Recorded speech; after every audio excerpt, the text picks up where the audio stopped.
Assalamualaikum warahmatullahi wabarakatuh. Perkenalkan, nama saya Tina Nurani. Saya dari kelas 11 RPL 3. Di sini saya akan membacakan materi tentang basis data dari bab 1 sampai bab 4. Bab 1, mengenal struktur dan hierarki basis data. Dan ini penjelasannya. Konsep dasar basis data. Basis data terdiri dari dua kata, yaitu basis adalah tempat berkumpul atau gudang, dan data adalah fakta dunia nyata yang mewakili suatu objek seperti manusia, mobil, barang, peristiwa, keadaan, dan sebagainya. Pengertian basis data. Basis data adalah kumpulan data yang disimpan di dalam komputer secara sistematik, sehingga dapat diperiksa menggunakan suatu program komputer untuk memperoleh informasi dari basis data tersebut. Sistem basis data dapat memiliki ruang lingkup yang lebih luas dari basis data. Basis data adalah kumpulan terorganisir dari data-data yang saling berhubungan sedemikian rupa sehingga dapat mudah disimpan, dimanipulasi, serta dipanggil oleh penggunanya. Di sini basis data memiliki beberapa elemen penting, yaitu 1. Basis data sebagai inti dari sistem basis data. Perangkat lunak untuk perancangan dan pengelolaan basis data. Perangkat keras untuk mendukung operasi pengelolaan data. Manusia memiliki peranan penting, yaitu sebagai pengguna yang mempunyai fungsi sebagai pengelola. Bab 2. Mengenal diagram hubungan antar entitas. ERD adalah merupakan salah satu model yang digunakan untuk mendesain database dengan tujuan menggambarkan data yang berelasi. Di sini ERD bertugas untuk memodelkan sistem yang selanjutnya dikembangkan basis data. ERD memiliki singkatan Entity Relationship Diagram, yang merupakan suatu model data yang dikembangkan berdasarkan objek. Komponen ERD yaitu 1. Entitas atau entity, 2. Atribut, 3. Relasi, 4. Asosiasi. Syarat dan tipe entitas. Syarat untuk menjadi entitas yaitu merupakan objek yang memiliki beberapa atribut, bukan seorang user dari sistem dan bukan sebuah output dari sistem. Jenis-jenis atribut seperti atribut pengenal, atribut derivatif, atribut komposit, atribut multivalue. Memahami kardinalitas. 1. Satu ke satu, one to one atau satu-satu, yaitu relasi jenis ini terjadi jika kejadian atau transaksi di antara dua entitas yang saling berhubungan dan hanya memungkinkan terjadi sebuah kejadian, yaitu seperti pegawai mengendarai kendaraan dinas. Kedua, satu ke banyak, one to many, yaitu relasi satu ini ke banyak menggambarkan bahwa untuk setiap anggota entitas di himpunan entitas A bisa berpasangan dengan banyak anggota entitas di himpunan entitas B. Contohnya seperti ayah memimpin beberapa anggota anak. 3. Banyak ke satu, many to one, yaitu relasi banyak ke satu. Maksudnya setiap anggota entitas pada himpunan entitas A berhubungan paling banyak anggota entitas pada himpunan entitas B, tetapi tidak kebalikannya, di mana setiap entitas pada himpunan entitas B dapat berhubungan dengan banyak entitas pada himpunan entitas A. Penulisan relasi ini adalah M strip 1. Contohnya, beberapa orang anak memiliki satu ayah. 4.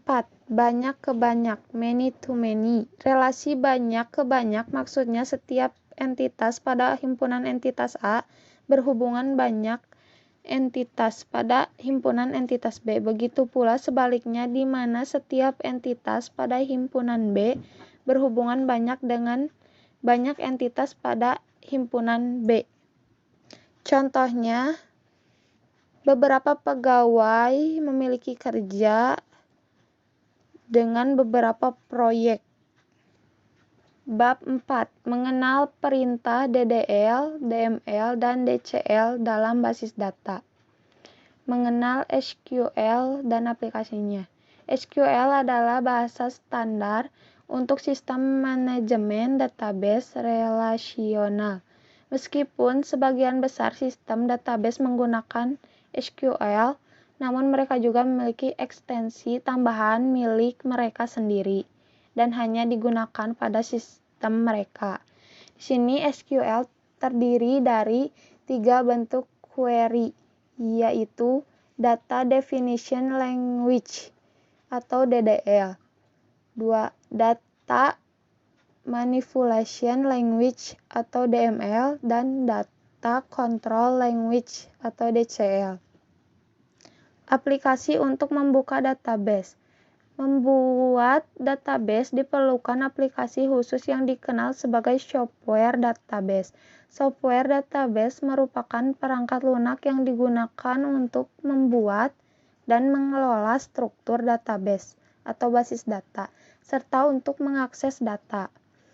XAMPP merupakan sebuah perangkat lunak open source yang dapat digunakan di berbagai sistem operasi. XAMPP merupakan kompilasi dari beberapa program. XAMPP juga adalah software web server Apache yang di dalamnya tertanam MySQL yang didukung dengan bahasa pemrograman PHP untuk membuat website dan dinamis. Di sini kelebihan MySQL yaitu A. Portabilitas, B. Open source, C. Multi-user, D. MySQL mempunyai kecepatan yang baik dalam menangani query sederhana, E. MySQL dapat digunakan pada jenis tipe data yang banyak. Kekurangan MySQL yaitu sulit untuk diaplikasikan pada perusahaan dengan database yang besar. Support yang kurang.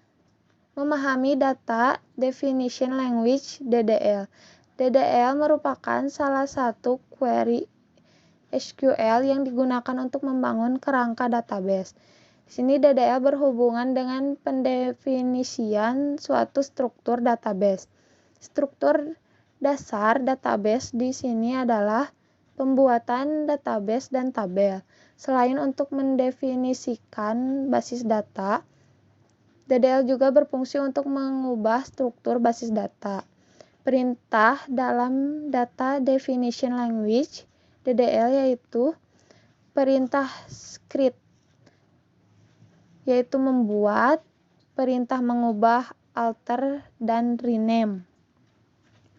Memahami Data Manipulation Language (DML). DML seperti namanya manipulation yang berarti manipulasi. Kelompok perintah digunakan untuk memanipulasi data yang berkaitan dengan manipulasi. Definisi Data Manipulation Language. DML singkatan dari Data Manipulation Language.